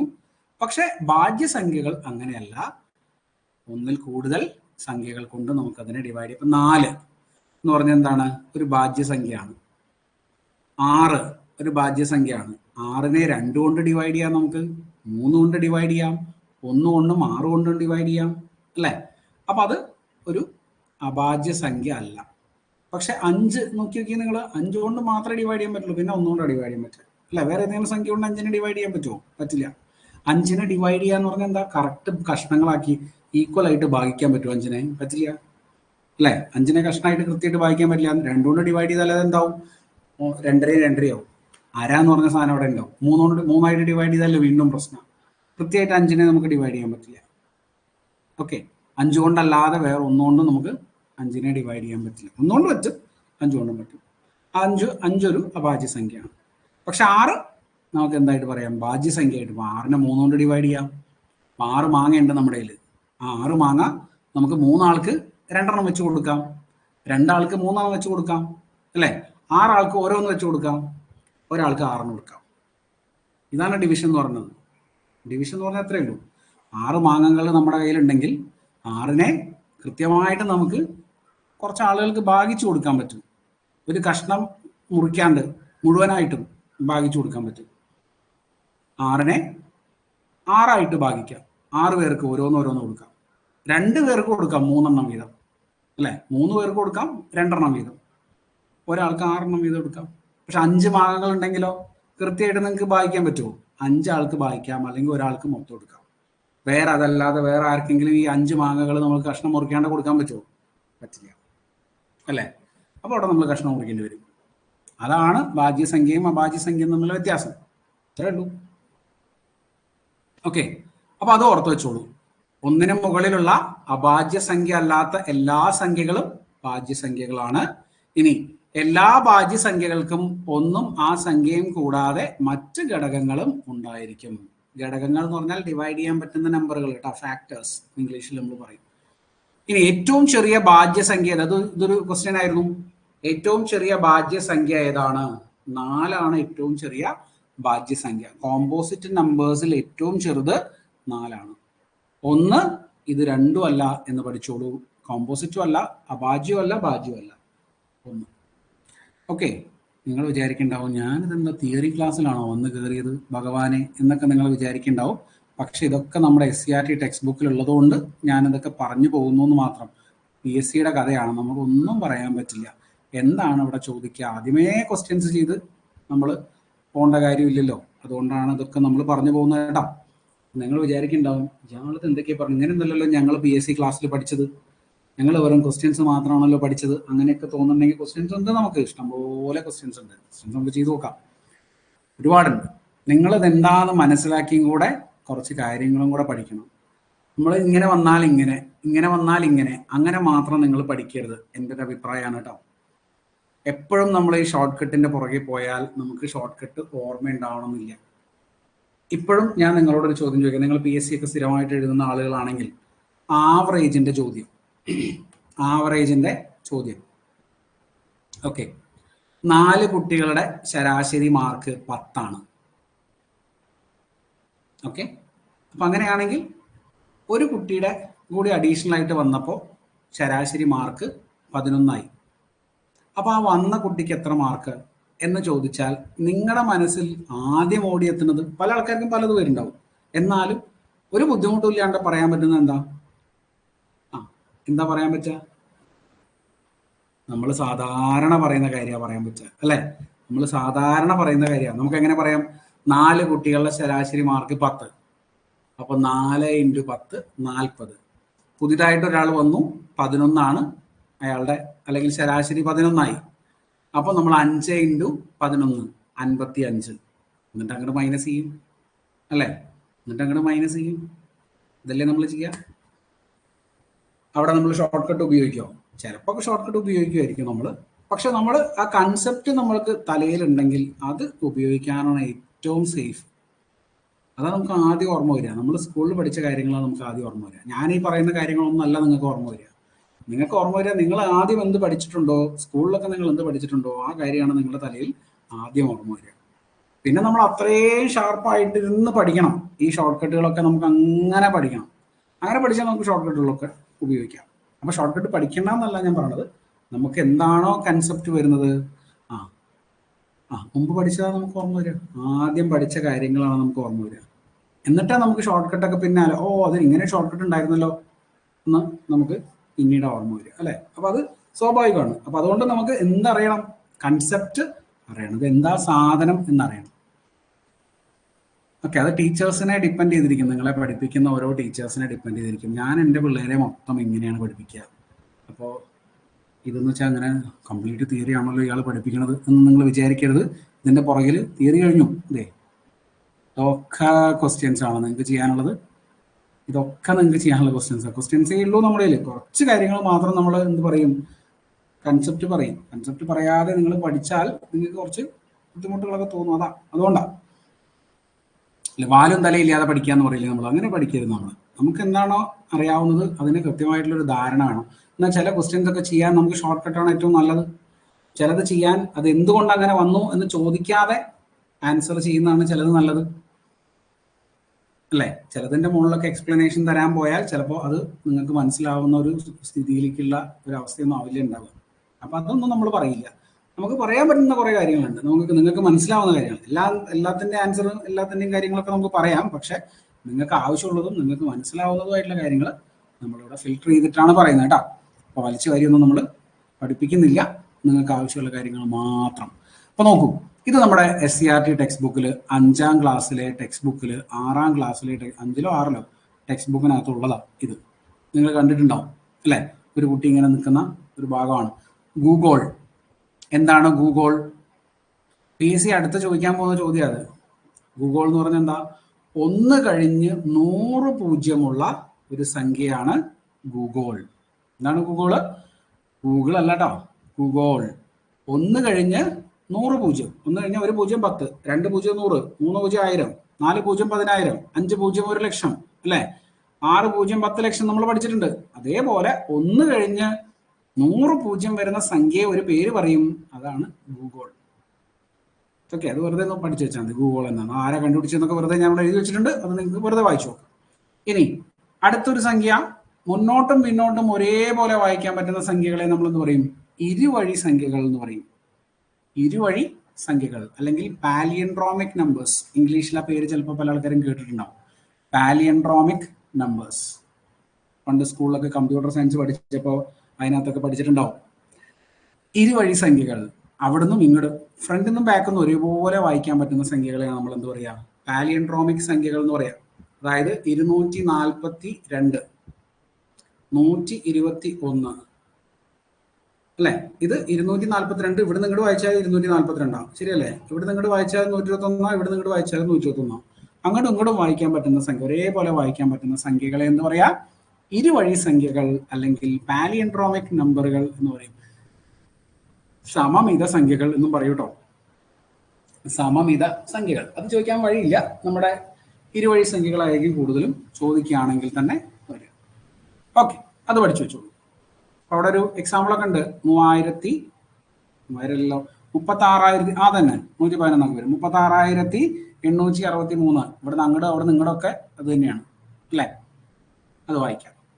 ശരി, അപ്പോൾ ഇത്രയും കാര്യങ്ങളൊക്കെ നിങ്ങൾ നമ്പറുകളുമായി ബന്ധപ്പെട്ട് പഠിക്കുക. ഇനി നമ്മൾ ആദ്യം പറഞ്ഞ ക്വസ്റ്റ്യൻസിലേക്ക് വരിക. എങ്ങനെയാണ് ഇതിലെ ചോദ്യങ്ങൾ ചോദിക്കുക? നമുക്ക് ആദ്യം ചെയ്യാനുള്ളത് തുകകൾ കണക്ട് ചെയ്യുന്ന ചോദ്യങ്ങളാണ്. സംഖ്യകളുടെ തുക തന്നാൽ അല്ലെങ്കിൽ തുക കണ്ടുപിടിക്കുക, സംഖ്യകളുടെ എണ്ണം തന്നാൽ തുക കണ്ടുപിടിക്കുക, എണ്ണൽ സംഖ്യകൾ, ഇരട്ട സംഖ്യകളുടെ തുക കണ്ടുപിടിക്കുക, ഇങ്ങനെ കുറച്ച് കാര്യങ്ങളാണ് നമ്മൾ ആദ്യം പഠിക്കാൻ പോകുന്നത്. അപ്പൊ ടൈപ്പ് 1 ആണ് നമ്മൾ ചെയ്യാൻ പോകുന്നത്. എഴുതി വെച്ചോളൂ. ടൈപ്പ് 1 ക്വസ്റ്റ്യൻ ആണ് നമ്മൾ ഇപ്പോൾ ചെയ്യാൻ പോകുന്നത്. ആദ്യത്തെ 100 എണ്ണൽ സംഖ്യകളുടെ തുക.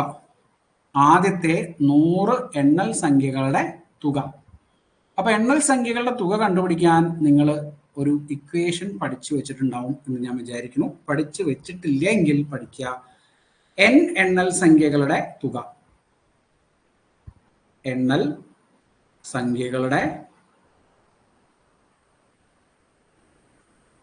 തുക എന്താണ്?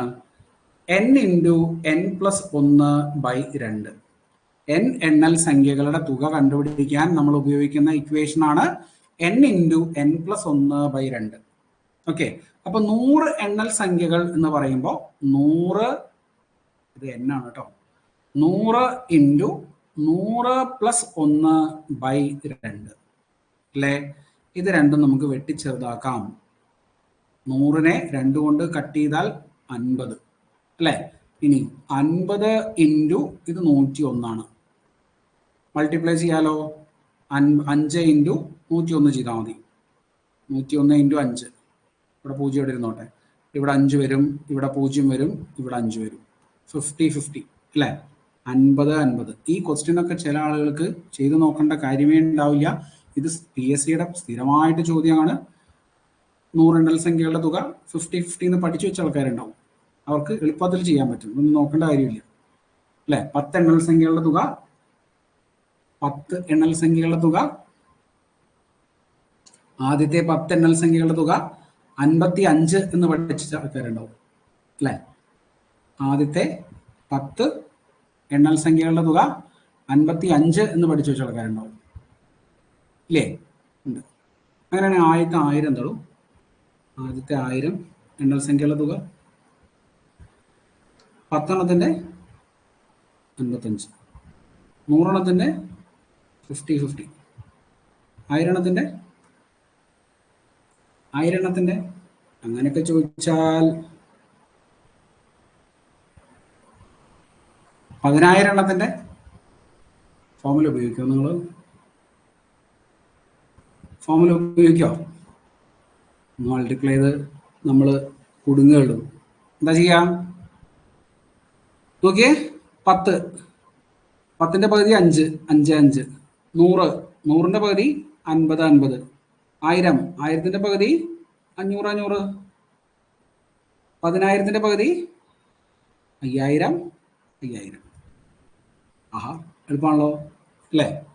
എളുപ്പമാണല്ലോ. എളുപ്പമല്ലേ. എല്ലാം ഒന്നും ഇങ്ങനെ ചെയ്യാൻ പറ്റില്ല കേട്ടോ. എല്ലാം ഒന്നും ഇങ്ങനെ ചെയ്യാൻ പറ്റില്ല. 0ത്തിൽ അവസാനിക്കുന്നത് 10, 100, 1000, 10,000, 1,00,000 അതൊക്കെ നമുക്ക് ചെയ്യാം. ആ സംഖ്യയുടെ പകുതി എഴുതുക, അത് ഒരു പ്രാവശ്യം കൂടി എഴുതുക. ആ സംഖ്യയുടെ പകുതി എഴുതുക, ഒരു പ്രാവശ്യം കൂടി എഴുതുക. 10 പകുതി 5, ഒരു 5 കൂടി എഴുതുക, 55. 100 പകുതി 50, ഒരു പ്രാവശ്യം കൂടി എഴുതുക, 50, 50. 1000 പകുതി 500, 500, 500. 10,000 പകുതി 5000, 5000, 5000. ഓക്കെ, ഇങ്ങനെ എഴുതാം. എണ്ണൽ സംഖ്യകളുടെ തുകയാണ് കേട്ടോ. 10, 20. ഇനി 20 ഒക്കെ വരുമ്പോൾ അങ്ങനെ ചെയ്യരുത്. ഇത് 10, 100, 1000 അതിനൊക്കെ ചെയ്യാൻ പറ്റുള്ളൂ. 20 ഒന്നും ചെയ്യാൻ പറ്റില്ല. Okay, right. കിട്ടിയിട്ടുണ്ടെന്ന് വിചാരിക്കണോ ഞാൻ? കൺഫ്യൂഷനൊന്നും ഇല്ലല്ലോ? നിങ്ങൾ ആദ്യമായിട്ടാണ് എൻ്റെ ക്ലാസ് കാണുന്നത് എന്നുള്ളത് അറിയാം. നിങ്ങൾ കാണുമ്പോൾ നിങ്ങൾ ഇതുവരെ കണ്ട ക്ലാസ്സുകൾ പോലെ അല്ല എങ്കിൽ നിങ്ങൾക്ക് ബുദ്ധിമുട്ടുകൾ തോന്നും, സ്വാഭാവികമാണ്. അപ്പോൾ നിങ്ങൾ അയാളുടെ ക്ലാസ്സിൽ ഇനി കയറിയിട്ട് കാര്യമില്ല, അയാളുടെ ഒന്നും മനസ്സിലാവണില്ല എന്നിങ്ങനെ പറഞ്ഞിരുന്നാൽ അവിടെ നിങ്ങൾ ഇരിക്കലേ ഉണ്ടാവുള്ളൂ. നിങ്ങൾക്കത് മനസ്സിലാവുന്നില്ലെങ്കിൽ നിങ്ങൾ ഇവിടെ ടൈപ്പ് ചെയ്ത്, വാ തുറന്ന് പറയണമെന്ന് പറയാൻ പറ്റില്ല, ടൈപ്പ് ചെയ്ത് പറയണം, എന്നാലേ എനിക്ക് മനസ്സിലാവുള്ളൂ. അല്ലെങ്കിൽ മെസ്സേജ് അയക്കുക. എൻ്റെ ഗ്രൂപ്പിൽ നമ്പർ ഉണ്ടല്ലോ, മെസ്സേജ് അയക്കുക. സാർ പറഞ്ഞൊന്നും മനസ്സിലാവില്ല കേട്ടാ, ഒന്ന് കൃത്യമായിട്ട് പറഞ്ഞു തരാൻ മര്യാദയ്ക്ക്, എനിക്ക് മനസ്സിലാവണ പോലെ പറഞ്ഞു തരണം എന്ന് പറഞ്ഞാൽ മതി, ഞാനങ്ങനെ പറഞ്ഞുതരും. ഓക്കെ, നിങ്ങൾ പേടിക്കൊന്നും ചെയ്യരുത്. ആദ്യത്തെ ക്ലാസ്സിൽ എപ്പോഴും ആദ്യത്തെ ക്ലാസ്സിൽ വളരെ സിമ്പിളായിട്ട് ക്ലാസ് എടുക്കണം എന്നാണ് എല്ലാവരും എന്നോട് പറയുക. ഞാൻ ആദ്യത്തെ ക്ലാസ് എപ്പോഴും എടുക്കുമ്പോൾ ഇങ്ങനെ തന്നെ ആയിപ്പോവും. ഓക്കെ, പേടിക്കൊന്നും ചെയ്യരുത്. നിങ്ങൾക്ക് ധൈര്യമായിട്ട് ചോദിക്കാം, എന്തും ചോദിക്കാം, ഡൗട്ടുകൾ ചോദിക്കാം. ക്ലാസ് ഇങ്ങനെ മനസ്സിലാവണില്ല സാർ, വേറെ രീതിയിൽ ക്ലാസ് കൊണ്ടുപോകണം, വേറെ രീതി, നിങ്ങൾക്ക് എങ്ങനെയാണോ എക്സ്പീരിയൻസ് ചെയ്യാൻ നിങ്ങൾ ആഗ്രഹിക്കുന്നത് അത് നിങ്ങൾ പറയുക, അതുപോലെ നമുക്ക് ക്ലാസ് കൊണ്ടുപോകാം. ഓക്കെ, രണ്ടാമത്തെ ചോദ്യം നോക്കിയേ. ഇത് നിങ്ങൾക്ക് സ്വന്തമായിട്ട് ചെയ്യാൻ പറ്റും, ഉത്തരം നിങ്ങൾക്ക് സ്വന്തമായിട്ട് ചെയ്യാൻ പറ്റും. ഓക്കെ ആണ് അല്ലേ? റൈറ്റ്. ഓക്കെ അല്ലെങ്കിൽ പറയണം. ആർക്കെങ്കിലും എതിരഭിപ്രായങ്ങൾ ഉണ്ടെങ്കിൽ അത് നിങ്ങൾ പറയണം കേട്ടോ. ഇത് ശരിയാവില്ല എന്ന് നിങ്ങൾ പറഞ്ഞാൽ മതി, നമുക്ക് ശരിയാക്കുന്ന പോലെ ചെയ്യാം. എന്താ വരിക? ആദ്യത്തെ 20 എണ്ണൽ സംഖ്യകളുടെ തുക എന്തായിരിക്കും നമ്മൾ ചെയ്യേണ്ടത്? 20 × 21/2 അല്ലെ? 2ഉം 20ഉം വെട്ടിപ്പോവും 10. 20/2 10. 10 × 21 210 അല്ലെ? 10 × 21 210. ഓപ്ഷൻ ബി ആണ് ഉത്തരം വരിക. Okay, right. അപ്പൊ നിങ്ങൾ ആ ഫോമിലേക്ക് ഒന്ന് എഴുതി വെച്ചോളൂ. ഇപ്പോൾ നമ്മൾ പറഞ്ഞ അല്ലെങ്കിൽ ഇനി ചെയ്യാൻ പോകുന്ന ചോദ്യങ്ങൾ ഈ ഫോമിലേക്ക് കണക്ട് ചെയ്താണ് നമ്മൾ എഴുതുക. ആദ്യത്തെ n എണ്ണൽ സംഖ്യകളുടെ തുക n × n+1/2. ആദ്യത്തെ n എണ്ണൽ സംഖ്യകളുടെ തുക n × n+1/2. ആദ്യത്തെ n ഇരട്ട സംഖ്യകളുടെ തുക n × n+1. ആദ്യത്തെ n ഇരട്ട സംഖ്യകളുടെ തുക n × n+1. ആദ്യത്തെ n ഒറ്റ സംഖ്യകളുടെ തുക n². ആദ്യത്തെ n ഒറ്റ സംഖ്യകളുടെ തുക n². ഓക്കെ, ഇത് ഞാൻ ഇങ്ങനെ നിങ്ങളൊന്ന് മനസ്സിലാക്കുന്നത് നല്ലതാണ്. ആദ്യത്തെ n എണ്ണൽ സംഖ്യകളുടെ തുക n × n+1/2. ഇരട്ട സംഖ്യകളുടെ തുക കണ്ടുപിടിക്കാൻ ഈ 2 അങ്ങോട്ട് കളയുക, ബാക്കി എന്തുമാത്രമുണ്ട്? n × n+1. ഒറ്റ സംഖ്യകളുടെ തുക കണ്ടുപിടിക്കാൻ ഈ 1 കൂടെ കളയുക, ബാക്കി എന്തുണ്ട്? n × n². ഇങ്ങനെയും നിങ്ങൾക്ക് ഓർത്ത് വയ്ക്കാം കേട്ടോ. ആകെ എണ്ണൽ സംഖ്യകളുടെ തുക n × n+1/2. ഇനി ഇരട്ട സംഖ്യകളുടെ തുക കണ്ടുപിടിക്കാൻ ആ ഇരട്ടയായിട്ടുള്ള 2നെ അവിടെ നിന്ന് കട്ട് ചെയ്യുക, n × n+1. ഇനി ഒറ്റ സംഖ്യകളുടെ തുക കണ്ടുപിടിക്കാൻ ആ 1നെയും കൂടെ അവിടെ നിന്ന് കട്ട് ചെയ്യുക, n². ആദ്യത്തെ എന്നതിനകത്ത് പ്രത്യേകം തന്നിട്ടുണ്ടാവും, അതുകൊണ്ട് പ്രത്യേകം അത് നോക്കുക കേട്ടോ. ആദ്യത്തെ സംഖ്യകളാണെങ്കിലേ ഈ ഫോർമുല നിങ്ങൾക്ക് ഉപയോഗിക്കാൻ പറ്റുള്ളൂ, അല്ലെങ്കിൽ വേറെ വഴികൾ ആലോചിക്കേണ്ടി വരും. ഇനി അടുത്ത നോക്കൂ. ആദ്യത്തെ n വർഗസംഖ്യകളുടെ തുക എങ്ങനെ കണ്ടുപിടിക്കുന്നത്? വർഗസംഖ്യകൾ എന്ന് പറഞ്ഞാൽ എന്താ? സ്ക്വയർ നമ്പറുകൾ അല്ലെ? 1ന്റെ സ്ക്വയർ, 2ന്റെ സ്ക്വയർ, 3ന്റെ സ്ക്വയർ, അതൊക്കെ കൂടി കൂട്ടി എഴുതുക. ആദ്യത്തെ n വർഗസംഖ്യകളുടെ തുക 1² + 2² + etc. + n². n × n+1 × 2n+1/6. n × n+1 × 2n+1/6. Okay, ഇനി ആദ്യത്തെ n ഘനസംഖ്യകളുടെ തുക. ഘനസംഖ്യകൾ എന്ന് പറഞ്ഞാൽ എന്താ? Cube numbers. 1³ 2³ അത് n³ വരെ. n × n+1/2 the whole square. n × n+1/2 the whole square. വർഗസംഖ്യകളുടെ തുക കണ്ടുപിടിക്കാനുള്ള സമവാക്യം പഠിച്ചു വെച്ചോളൂ. ഘനസംഖ്യകൾ എന്ന് പറഞ്ഞാൽ ക്യൂബ് നമ്പറുകളാണ് കേട്ടോ. വർഗം സ്ക്വയർ, ഘനം ക്യൂബാണ്, ക്യൂബ് നമ്പർ. ഓക്കെ, ക്ലിയർ ആണ്, കൺഫ്യൂഷൻ ഇല്ല. ഓക്കെ, അടുത്തത് മൂന്നാമത്തെ ചോദ്യം. ഇത് എഴുതിയിട്ടുണ്ടാവുമെന്ന് ഞാൻ വിചാരിക്കണം. അതിന്റെ കൂടെ തന്നെ ക്വസ്റ്റ്യൻസ് നമുക്ക് ചെയ്തു പോകാം. മൂന്നാമത്തെ ചോദ്യം, ആദ്യത്തെ 50 എണ്ണൽ സംഖ്യകളുടെ തുക എത്രയാണ്? ആദ്യത്തെ 50 എണ്ണൽ സംഖ്യകളുടെ തുക എത്രയാണ്? ആദ്യത്തെ 50 എണ്ണൽ സംഖ്യകളുടെ തുക എത്രയായിരിക്കും? 50 × 51/2. 50 × 51/2. ഇത് രണ്ടും 50ഉം കട്ട് ചെയ്താൽ 25 വരും. 25ഉം 51ഉം നമ്മൾ ഗുണിക്കണം. ഇങ്ങനെ ഗുണിക്കും. 1 5 5, I 5 25, 2 1 2, 2 5 10. 5 7 2 1 1275.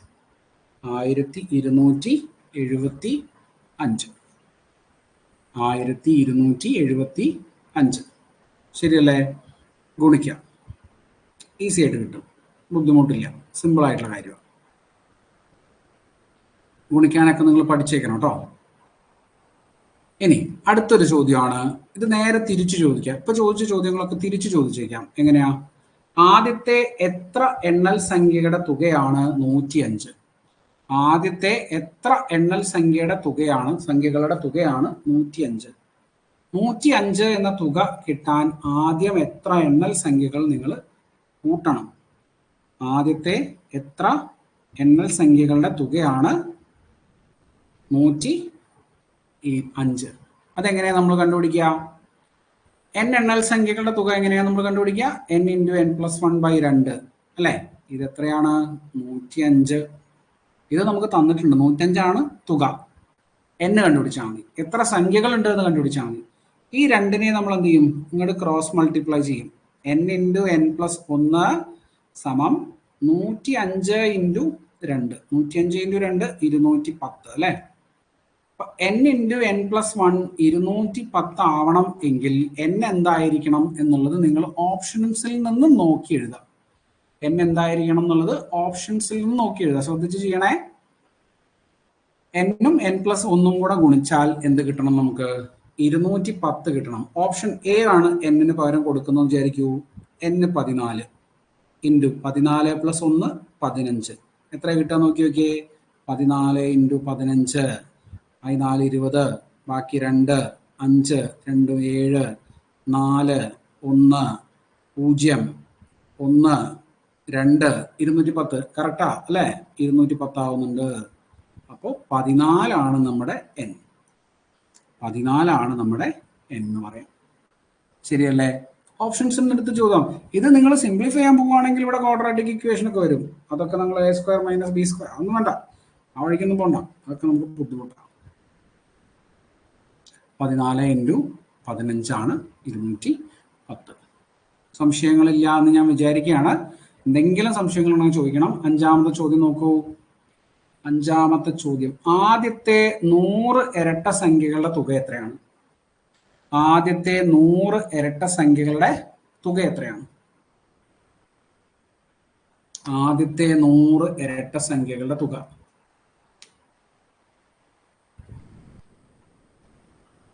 ആദ്യത്തെ 100 ഇരട്ട സംഖ്യകളുടെ തുക. ഇരട്ട സംഖ്യകളാണ്. അപ്പൊ എന്താ നമ്മൾ ചെയ്യേണ്ടത്? 100 × 101 അല്ലെ? 100 × 101 10, പിന്നെ ഇപ്പുറത്ത് 2 0. 10 2 0 10200 അല്ലെ? ഇരട്ട സംഖ്യകളായതുകൊണ്ട് നമ്മൾ n × n+1 എന്ന് പറഞ്ഞ സമവാക്യമാണ് ഉപയോഗിക്കുക. ഓക്കെ, ക്ലിയർ ആണല്ലോ?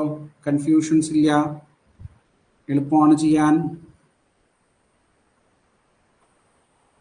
ഓക്കെ അല്ലേ? യെസ്, ശരി. അപ്പൊ തൽക്കാലത്തേക്ക് നമുക്ക് ഇവിടെ അവസാനിപ്പിക്കാം അല്ലെ? ബാക്കി നമുക്ക് അടുത്ത ക്ലാസ്സിൽ ചെയ്യാം. ഇതിന്റെ കണ്ടിന്യൂവേഷൻ ആയിരിക്കും നമ്മൾ ഇനി വ്യാഴാഴ്ച പറയുന്നുണ്ടാവുക. വ്യാഴാഴ്ച നമുക്ക് കുറേ ക്വസ്റ്റ്യൻസ് ഇതുപോലെ ചെയ്യാം. ഓക്കെ, അവിടെ നമുക്ക് തിയറി ഒന്നും ആദ്യം പറയാനില്ല. നമുക്ക് ഇതുപോലെ കുറേ ക്വസ്റ്റ്യൻസ് ചെയ്ത് പ്രാക്ടീസ് ചെയ്ത് പോവാം. അപ്പോൾ നിങ്ങളുടെ അഭിപ്രായങ്ങൾ നിങ്ങൾ പറയുക. എങ്ങനെയാണ് ക്ലാസ് മാറ്റേണ്ടത്? ക്ലാസ് എന്തൊക്കെ മോഡിഫിക്കേഷൻസ് വരുത്തണം? എന്തെങ്കിലും നിങ്ങൾക്ക് സജഷൻസ് ഉണ്ടെങ്കിൽ അത് പറയാം. അതൊക്കെ നമ്മൾ ആക്സെപ്റ്റ് ചെയ്യും. ഓക്കെ, നമ്മൾ വയബിൾ ആണ്, ഫ്ലെക്സിബിൾ ആണ്. എങ്ങനെ വേണമെങ്കിലും നിങ്ങൾക്ക് ക്ലാസ് പറഞ്ഞുതരാൻ ഞാൻ റെഡിയാണ്. Okay, right.